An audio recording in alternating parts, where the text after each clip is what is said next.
الحمد لله والصلاة والسلام على أشرف رسول الله وعلى آله الفائزين برضا الله، أما بعد. فأعوذ بالله من الشيطان الرجيم. بسم الله الرحمن الرحيم. أقيموا الصلاة وآتوا الزكاة صدق الله مولانا العظيم. معزز سامعین و سامعات، آج ہم ہماری نشست کو اس موضوع کی طرف لے جانا چاہتے ہیں کہ جس میں ہر ایک بندے کو اس کے بارے میں پتہ ہے کہ نماز ترک کرنے کا انجام کیا ہے، اور نماز نہ پڑھنے سے کیا نحوست ہے، اور نماز پڑھنے والے کے لیے کیا انعامات ہیں.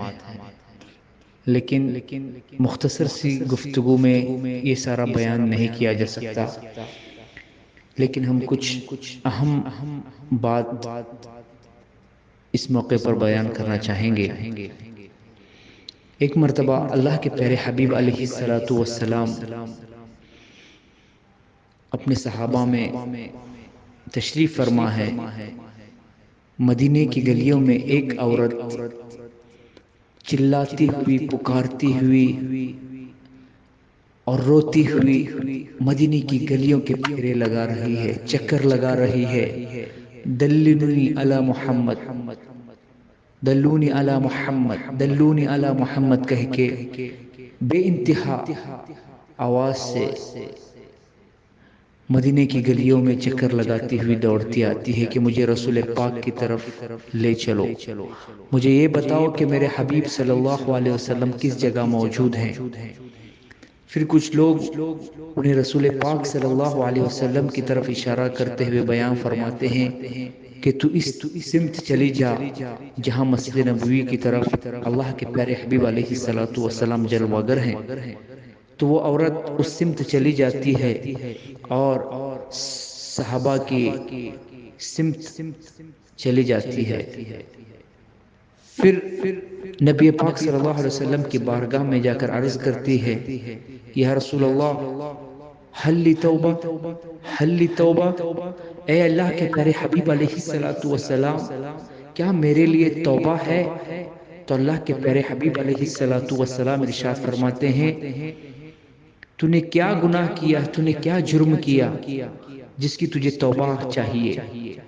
تو عورت روتی ہوئی، چلاتی ہوئی، چیختی ہوئی جو آئی تھی، تو نبی پاک صلی اللہ علیہ وسلم کے بارگاہ میں عرض کرتی ہے، اس کی آنکھیں پرنم ہو گئی ہیں، زنیت یا رسول اللہ، زنیت یا رسول اللہ. ہے اللہ کے پیارے حبیب علیہ السلام، میں نے بدکاری کی ہے، کیا میرے لیے توبہ ہے؟ تو اللہ کے پیارے حبیب علیہ الصلوۃ والسلام کے ہاتھ پاؤں کانپ جاتے ہیں. اللہ کے پیارے حبیب صلی اللہ علیہ وسلم خاموش ہیں. وہ اپنی داستان بیان کرتی ہوئی چلی جا رہی ہے، یا رسول اللہ، میرا شوہر تجارت کی خاطر مدینہ منورہ سے باہر تشریف لے جاتا ہے، اور اسے لوٹنے میں کئی دن، کئی مہینے، کئی سال لگ جاتے ہیں. تو اس بنا پر میں نے کسی غیر شوہر کے ساتھ میں بدکاری کی ہے. یا رسول اللہ، کیا میرے لیے توبہ مل سکتی ہے؟ پھر جب بدکاری ہو گئی تو میں نے لوگوں سے چھپا کر اپنے پیٹ کو چھپایا، اور میں نے اس وقت میرے ہونے والے بچے کو قتل نہیں کیا. جب سارے ماہ گزر چکے، 9 مہینے گزر چکے، تو اس کے بعد جب بچہ میرے پیٹ سے باہر آیا تو یا رسول اللہ صلی اللہ علیہ وسلم، میں نے اس بچے کو قتل کیا. اور میں ایسی عورت ہوں جو سارے گاؤں میں سرکہ بانٹتی ہوں، سرکے کی تجارت کرتی ہوں.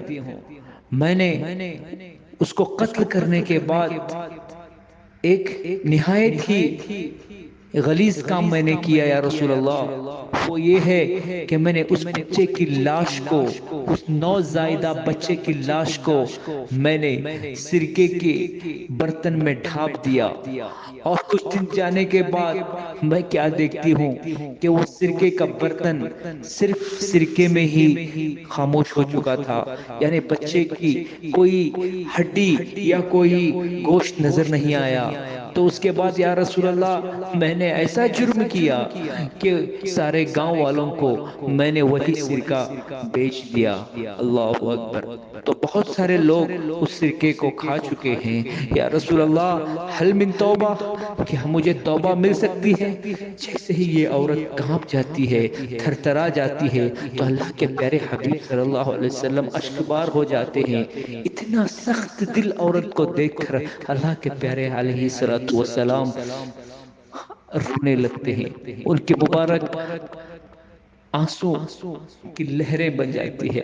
اللہ کے پیارے حبیب علیہ الصلوۃ والسلام فرماتے ہیں اما تارک الصلاۃ العصر، اے عورت تیری ان سختیوں کی وجہ سے مجھے یہ پتا چل رہا ہے کہ تو عصر کی نماز کو چھوڑنے والی عورت ہے۔ اللہ اکبر۔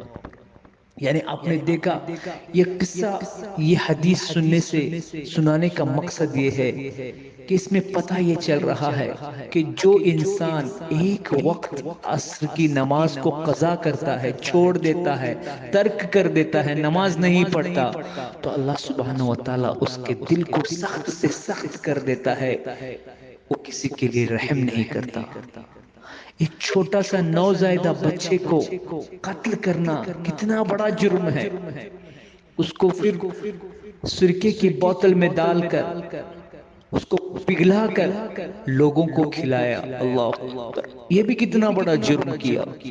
یعنی اس عورت کے دل میں کتنا سختی تھی، وہ عورت کا دل کتنا سخت ہو گیا تھا، اس کے دل میں کوئی چیز جا نہیں رہی تھی۔ وجہ کیا ہے؟ اچھی باتیں ایسے سخت دل اور ایسے سخت ترین انسانوں تک پہنچ نہیں پاتی، تو اس کی وجہ کیا ہے کہ وہ ایک وقت کی عصر کی نماز چھوڑ رہی تھی۔ اللہ اکبر۔ تو میرے دوستو، جو انسان پانچوں نمازوں کو قضا کرتا ہے، پانچوں نمازوں کی ادائیگی نہیں کرتا، پانچوں نمازوں کو چھوڑ دیتا ہے، تو ایسے انسان کا حشر کیا ہوگا؟ اللہ اکبر۔ تو میرے دوستو، کہنے کا مقصد یہ ہے، بتانے کا مقصد یہ ہے کہ اللہ سبحانہ و تعالی ہمارے دلوں کو لوگوں کے لیے نرم رکھے۔ ہم جو تلخ کلامی کرتے ہوئے لوگوں کو دیکھتے ہیں تو اس سے پتہ چلتا ہے کہ وہ لوگ بے نمازی ہیں۔ ان کے عادات اقوال سے پتہ چلتا ہے کہ لوگ کون نمازی ہیں اور کون بے نمازی ہے۔ اللہ سبحانہ و تعالیٰ سے دعا کریں کہ اللہ سبحانہ و تعالیٰ ہمارے دلوں کو نرم رکھے، اور ہم جس سے بات کریں اسے نرمی کے لہجے سے بات کریں۔ اللہ سبحانہ و تعالیٰ ہمیں ایسی سخت دل والوں سے دور رکھے اور غافل دلوں سے ہمیں دور رکھے۔ السلام علیکم ورحمۃ اللہ تعالی وبرکاتہ۔